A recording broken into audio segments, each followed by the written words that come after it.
Hi, how's it going? Another day that's been uneventful. There hasn't been much happening tonight.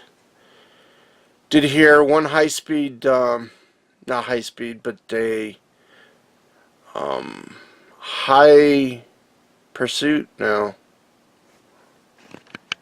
It was a high-risk stop just down the road from me, well, a few miles down the road. Sheriff office pulled over someone who's doing over 100 miles an hour over on Willow Creek Road. And they had him at gunpoint. Had PD in town here go for backup. So they went code 3 out there. And they get out there and they're going, we can't find him.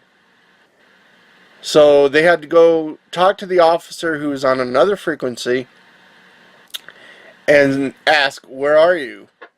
He goes, well, just go down the road and you'll see me. So they found him. And they had the suspect in custody. So it wasn't even worth,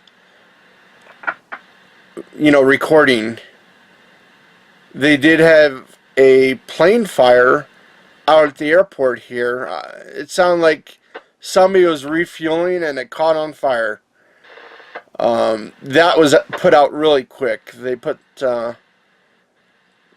Foam 73 out there and he dumped 250 gallons within 30 seconds. Put that thing right out, and then they put more water because the wheel was still arcing because of it's made of magnesium. So once it catches on fire, it's hard to put out. So they finally got that put out. Then they had a guy down the street here. From where I live, there's a main road, and then across from that is an older retirement home, or a retirement home for old people. And they had some guy running around in the nighttime when it was dark. And so they were not chasing, but trying to find where he was. And they saw him run on foot. And finally they caught him. I don't know if it was a chase or not, or what happened, because they towed his vehicle afterwards. So I'm not too sure what it was all about, but I was hearing he was on the side of the building and then he ran on foot.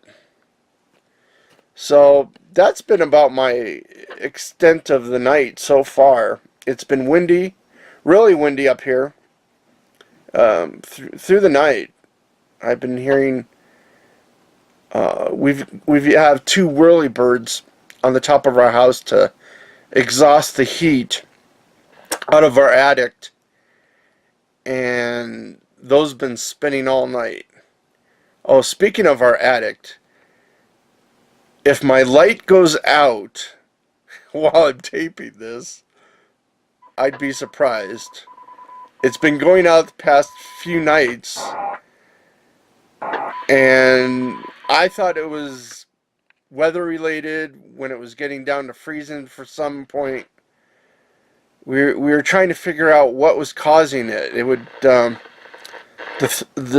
circuit that it's on supplies a few rooms and a few different things, like the exhaust fan on our stove, my room, the lights to my room, and the bathroom light. It's weird how this old place, I think this house was built in like 1930, and it's got old wiring. Then we had new wiring put in when we moved in for additional outlets and so forth. So I had my brother go up and check the attic because the beams up there wouldn't support me. I know that for sure. And I was watching when he was stepping that the ceiling was even caving in a little bit as he was walking around up there. Checked all the wiring. As soon as he got up in the attic, the lights started to flicker and buzz. I'm going, oh, you found it. He goes, no, I haven't done anything. He goes, I'm just standing here. I'm going, well, you found something because it's flickering and making a buzzing sound when, you know, you don't have enough electricity going to the outlet or the, you know, the circuit. It makes that buzzing sound with the light. And we tried to reproduce that thing, shaking all the wires and stuff. I went up into the hole, you know, I stood on the ladder, but we were trying to figure out where it was coming from or how it was, you know, being, you know, where the point of it being from, and we couldn't find anything. And so far, it hasn't given out. Usually, by this time, every morning, it goes dark, dark. And part of my brother's room is on the circuit too, and that doesn't get affected, which is a strange thing. It looks like to be one main wire for the house of the old stuff, and it's on one breaker, and then it's split all over. I mean, there's all sorts of splits, and he's seen all this black tape or wire nuts all over the place up there.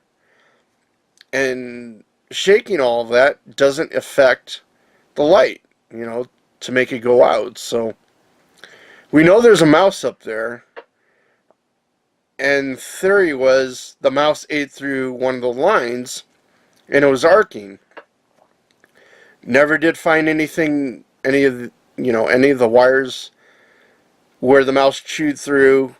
Nothing was touched as far as we could see. You know, I could see quite a bit from the escape hole around, not all the way over, you know, some places toward the front of the house I couldn't see because of the old chimney we used to have, which part of it is still standing inside of the house. And it got knocked down on top a few years ago when we redid our roof. So let me give you a shot of at least the opening of the attic. So up here, as you can see, is the opening of the attic. It's an old house, so you know, it's not new or anything. And I'm holding boxes up there so the mouse doesn't make its way down onto the side. He could crawl out that way. So there's 2 mouse traps there, which he hasn't tripped yet or got into. I heard him munching around the area, and there's peanut butter on the traps, but maybe he's finding other things to munch on up there. So I'm not really sure of what could be causing the problem with the wiring and the lights. I'm thinking ghosts. Ghosts could be in the attic, because nothing else is being, you know, there's no breaks, no arcs in the line itself. Could it be a ghost? Who knows? It's Halloween coming up. But yeah, I'm not making this up. If the light goes out here, I'd be really surprised, because it has been going out, but when it's been colder. That's the thing. I was attributing the coldness of some factor into this. The mouse, I don't know, to make the, you know, the power to go out on this circuit, which, you know, it hasn't yet. At least tonight. And the furnace is on the circuit too. At least where the you know, the furnace itself plugs in. Now we still have to trace the thermostat that's on it to see if it's on the same circuit or a different circuit. I don't know, but yeah. It'd be interesting to see why this is happening and what's causing it. somehow I'll have to figure it out. It's not overloaded on the breaker, because if it was, it'd be popping all the time, and it hasn't. The breaker's fine that we know of. I mean, if it was overloading, the breaker would pop off, and which it hasn't. The power just goes out all of a sudden, and it comes back all of a sudden too. That's the weird thing. I left the light on and the fan on the other day, and all of a sudden, a few hours later, it just pops right back on, and like somebody flipped a switch. So have to see after a while if we can trace it down, or it's just something that's going to occur, from now on. So it's after 4 in the morning, and I need to figure out something to eat for supper. Yeah, I know, who eats supper at 4 in the morning, but that's how, life is when you're staying up all night. I'm not sure what I want, if I want macaroni. I've got bread to use up, so I have to figure out maybe some bread with something in the freezer. Maybe not. I was thinking like SOS on a shingle. I have some of that, but that takes like 20 minutes or more to cook on the stove, and I don't feel like waiting that long to have, at least right now. Maybe peanut butter and jelly sandwiches. I don't know. So I'll figure out something. And then I got to go shopping today. I've been putting it off since Friday. And so I'll have to make myself go shopping today, because all the sales ends tomorrow.